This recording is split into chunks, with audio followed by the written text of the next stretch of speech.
Good afternoon. Welcome to the tea table. I am so happy you have joined me today. And we are up in the library. It's late August and it's a cozy pre-autumn day. I mean, it's drizzly rain and gray, and we have to go to the library today. And I welcome you to the tea table. And if you haven't gotten your tea yet, please pause and get your tea, and I'll be waiting for you. Well, I'll tell you how I decided also to come to the library today, because I am going to talk about a very special author, perhaps one of the most famous author in all of British history, and that is William Shakespeare. Yes. And we all appreciate William Shakespeare. He is extremely beloved, and when you study him, he has the classical themes that every generation, every nation, every person can relate to. His stories are epic. Well, the story I want to talk about today is the most romantic story in all of history. Romeo and Juliet. Yes. Well, I'll tell you why we're talking about Romeo and Juliet. I have a very special cup. And there's Romeo and there's Juliet. And this is so accurate. There she is on the balcony. And he's looking up at her with love. Well, this is a lovely teapot and teacup made by Sadler. It's vintage, and there's Romeo and Juliet. Isn't it beautiful? Let's pour out.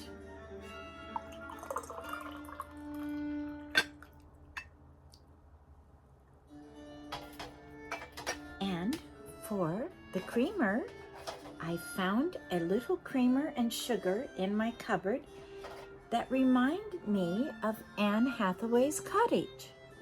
And Anne Hathaway is famous because she was married to William Shakespeare. Yes.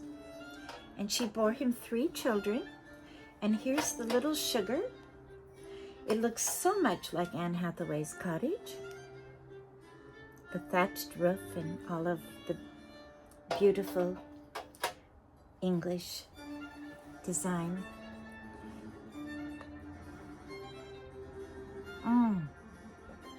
Oh my goodness.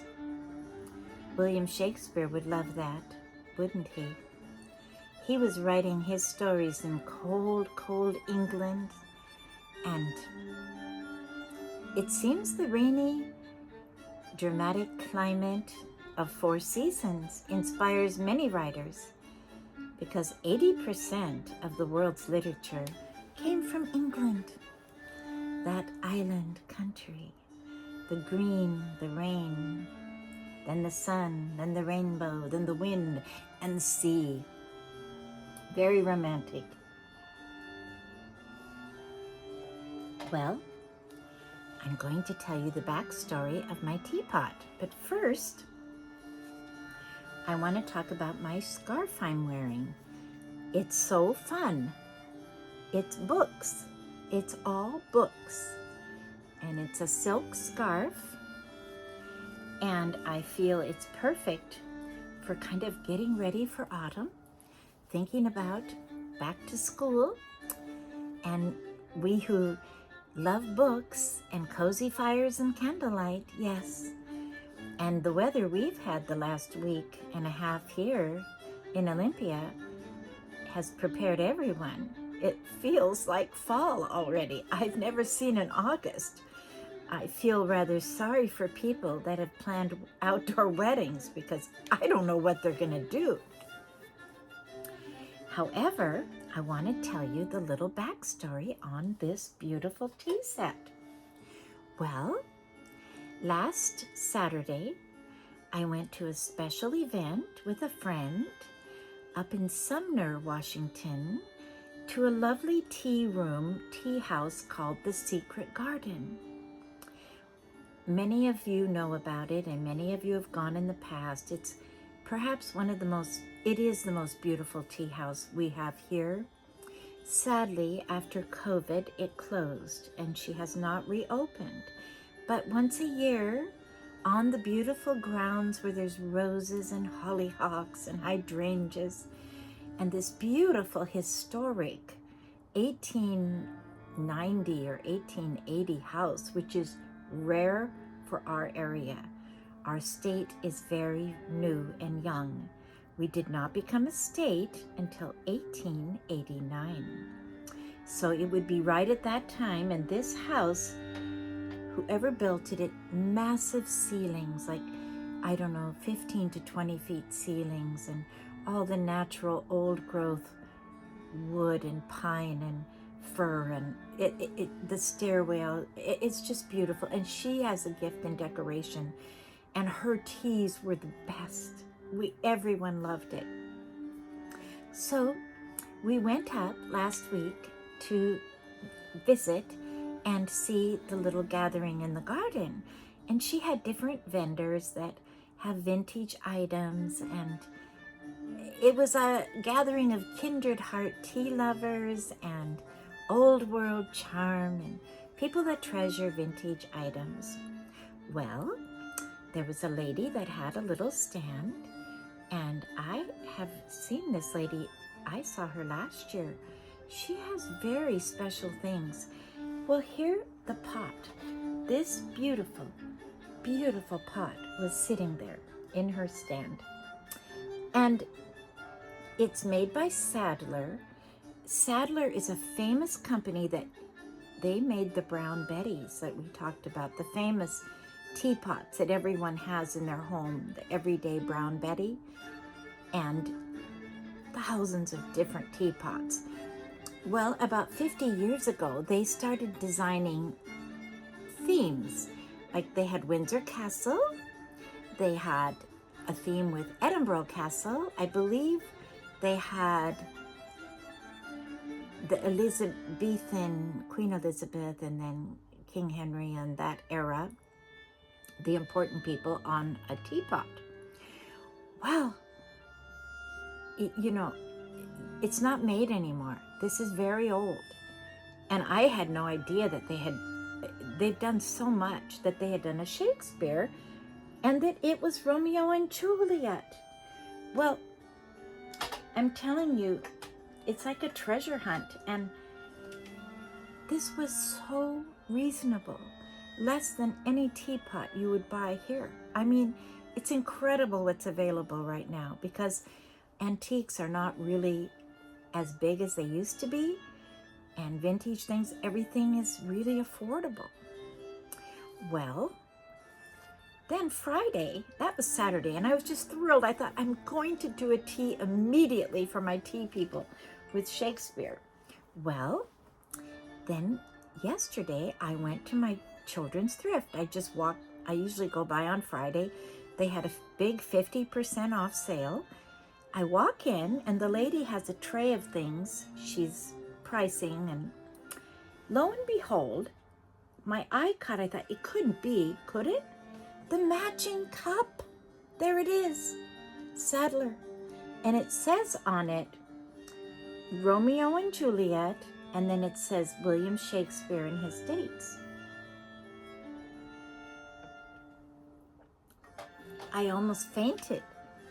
And I'm telling you, I paid pennies for this cup, less than any mug you would buy in a store.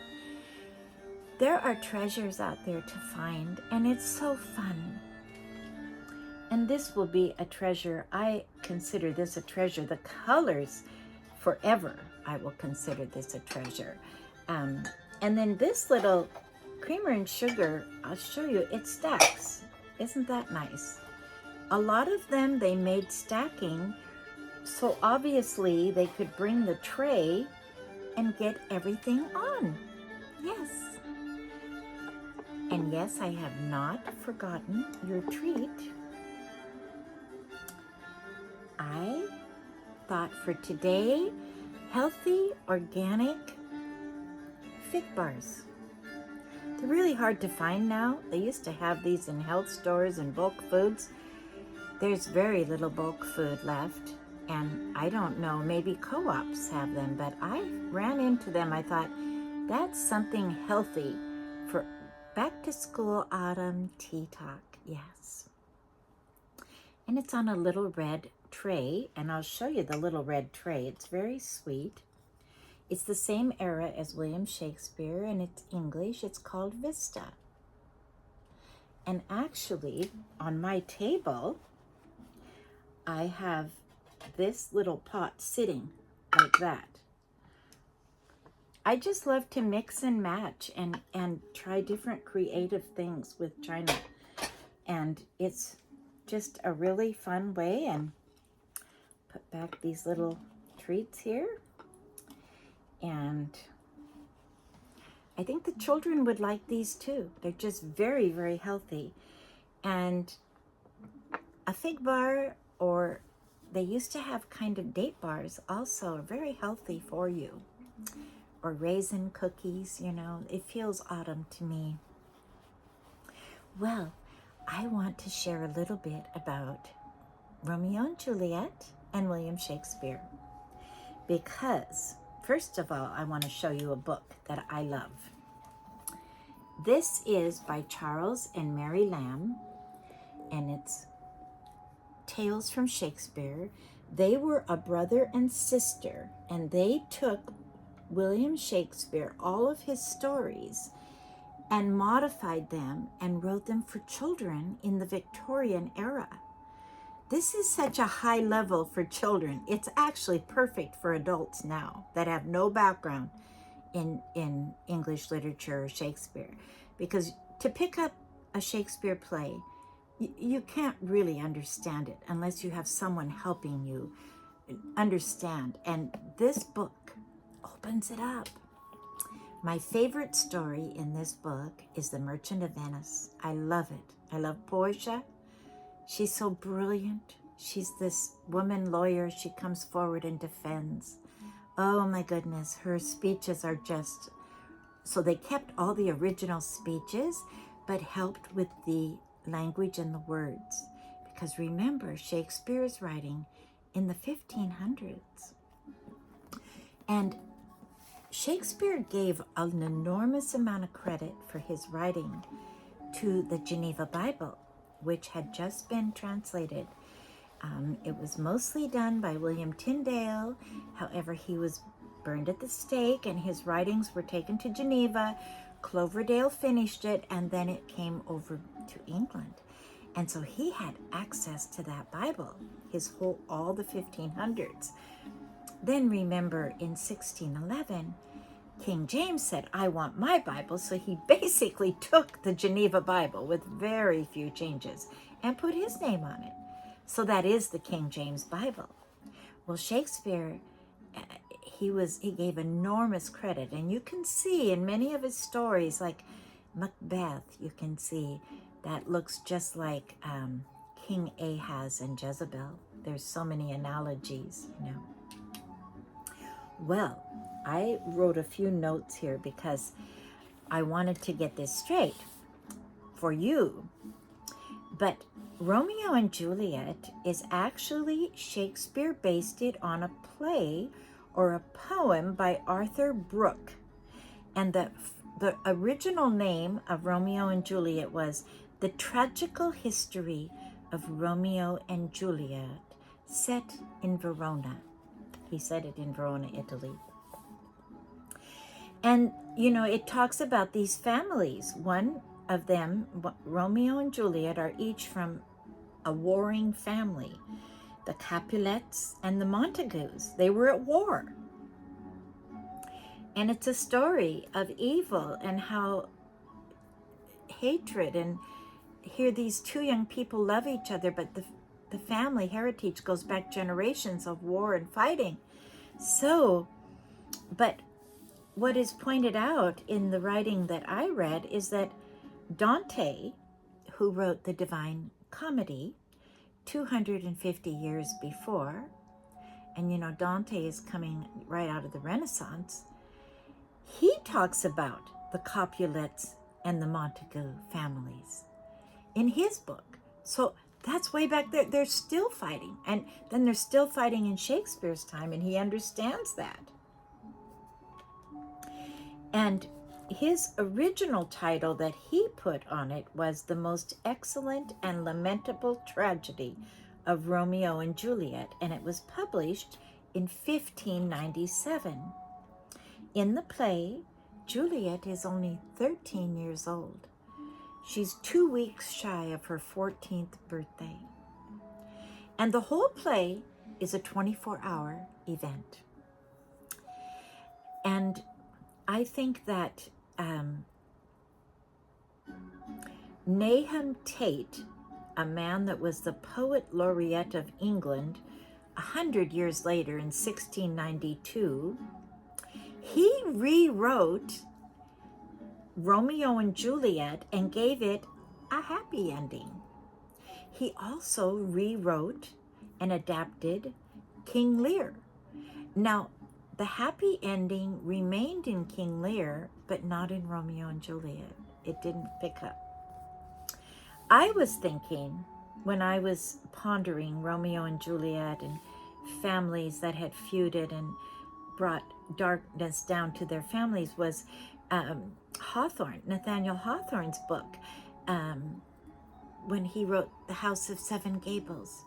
Remember the two young people, they meet, and they're from going back generations to the Salem witch trials, and they thought injustice had been done, and so they were holding this bitterness. But then the two young people fell in love and married and broke that curse over their families, and the families were harmonic. So that had a really good ending. And I want to give a quote from Nathaniel Hawthorne. He's the great American writer. Every individual, this reminds me of tea talk philosophy, our tea table philosophy. Every individual has a place to fill in the world and is important in some respect, whether he chooses to be so or not. In other words, everyone is important. Every life, people think, oh, my life is so little. No, it's affecting many people. That's what he's saying. Every life is important. I really like Nathaniel Hawthorne. He wrote deep stories to try to communicate.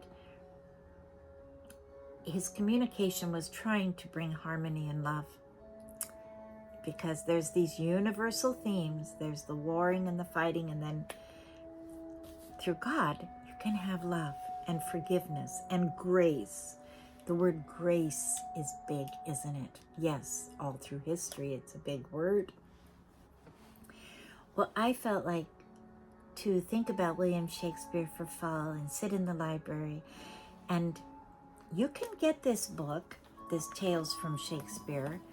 I had it in a really old version, and then I found this, its reproduction. And look at the back. There it is. Romeo and Juliet. There they are. And that's, another interesting thing. I discovered Romeo and Juliet was one of his first stories, and he wrote that 10 years before his most famous, like Hamlet, Macbeth, and King Lear. So it's interesting when we do things that when we're young and then when we're older, they all have great value. And you cannot say one is better than the other. It just matures on a different level. Well, when I came up here to set up my tea talk, here's my last year's 2024 journal.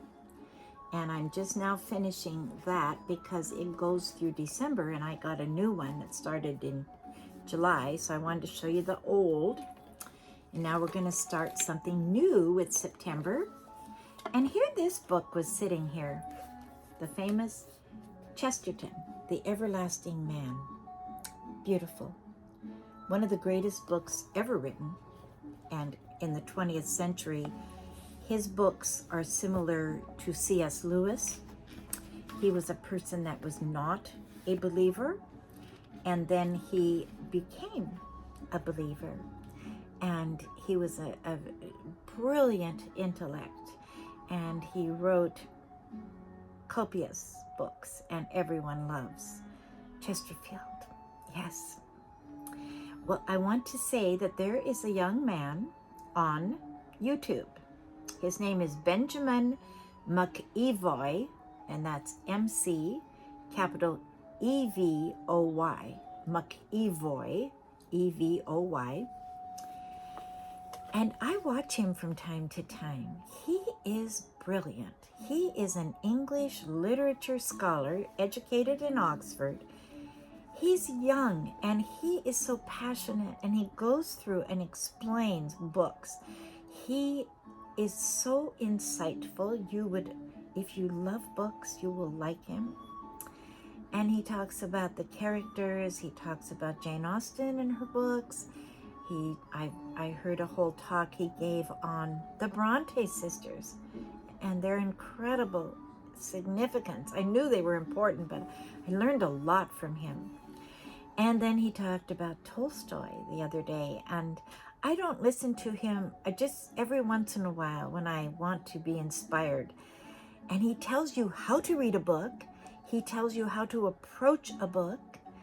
And he gives you background on a book before you read it, so you are not going in blind, because a lot of books have language that is difficult for us to understand.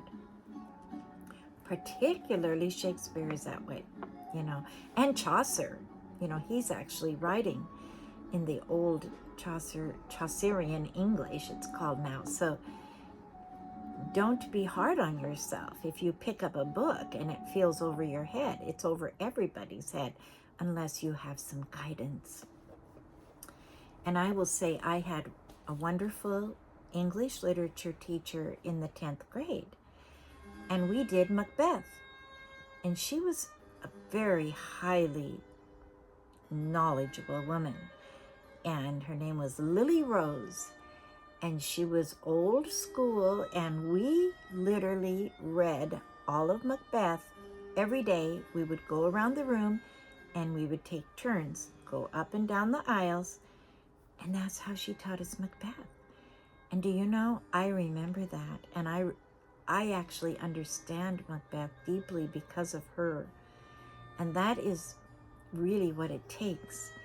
And I don't know if Shakespeare is being taught now, but it's an important part of education. So we have to self-educate. And that's what's exciting. It's possible. The greatest writers, the greatest artists, you read their stories. They didn't have perfect educations. Generally, their curiosity was inspired, and they studied on their own, and they wanted to know more, and get with a group of people that are on your level, that want to study like the way you do, have a book club. It's fun.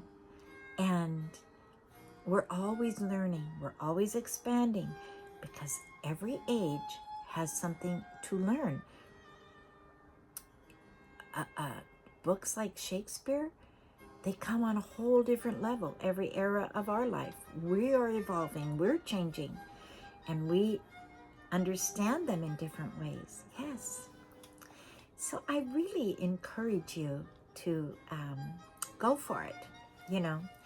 Go for a book and listen to him, and you might be inspired to read one of his favorites. He goes quite into it. Well, I thought I would just share with you a little poem I wrote this week. And I was walking in the fresh air, and I said, I smell football. I smell football. It's middle of August, changing just a little bit. And here I am up here on my desk, and look what I found. My son, Gabe, Shelton football, back in the day. My goodness, that's quite a few years back. He was a champion player, and this is the pad we have for our computer. And so there it is, Shelton, Gabe, and they were the champions, number 40. And then he went to college, he went to Whitworth, and they were first in their division 2 years in a row. And we would drive over. We live in Western Washington, and from Olympia to Spokane is 6 hours. We'd get up like 4 in the morning on Saturdays and drive all the way over to his games and watch them, and it was so fun.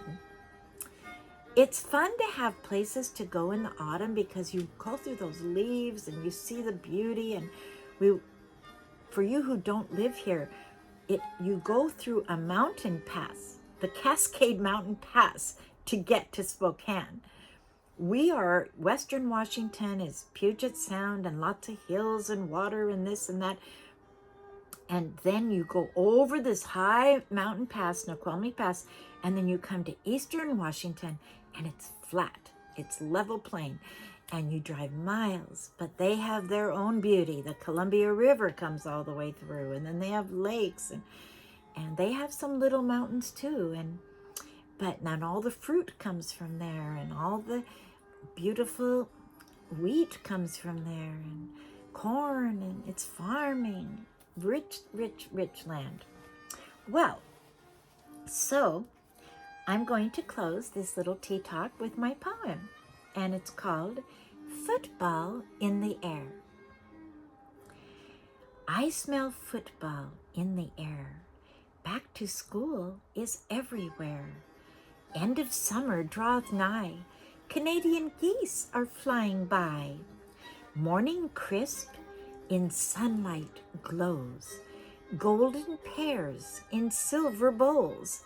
The hickory fire my senses fill with musky, fragrant, smoky swirl. I take my book and pen in hand, light the candle on the stand, to start an autumn journal fresh, new beginnings, holy hush. A walk in autumn leaves that crunch, I hear the children apples munch. The dahlias colored, coats on fire, purple, red, and gold aspire.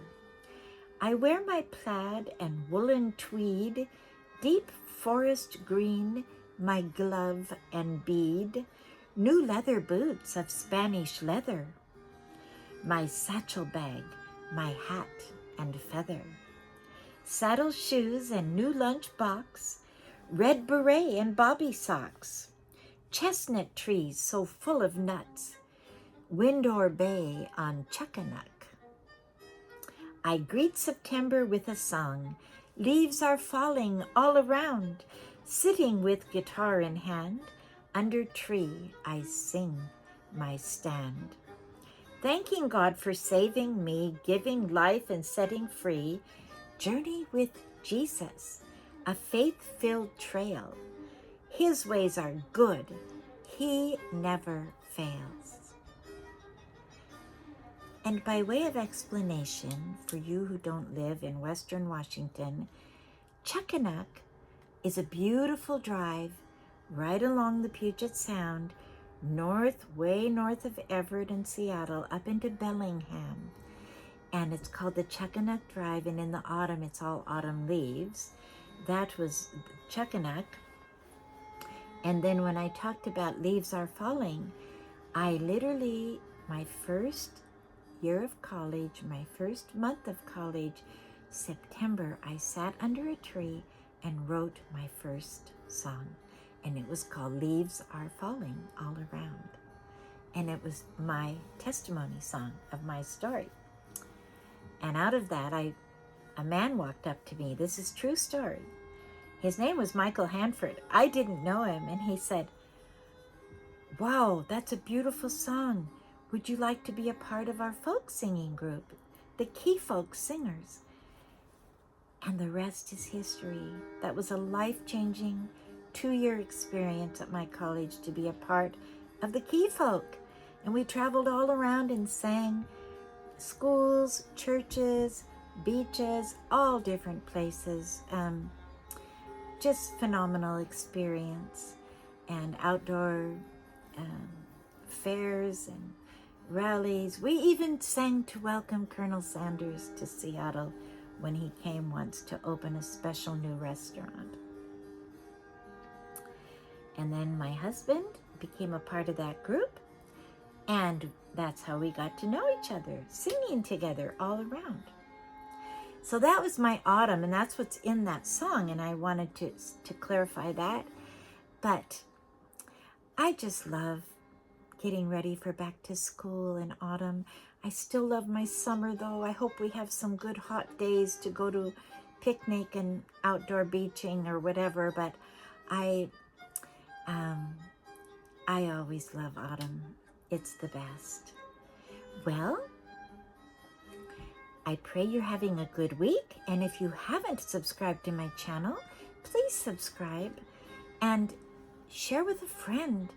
And please, if you liked it, I love the like button and the notification. You'll get notified.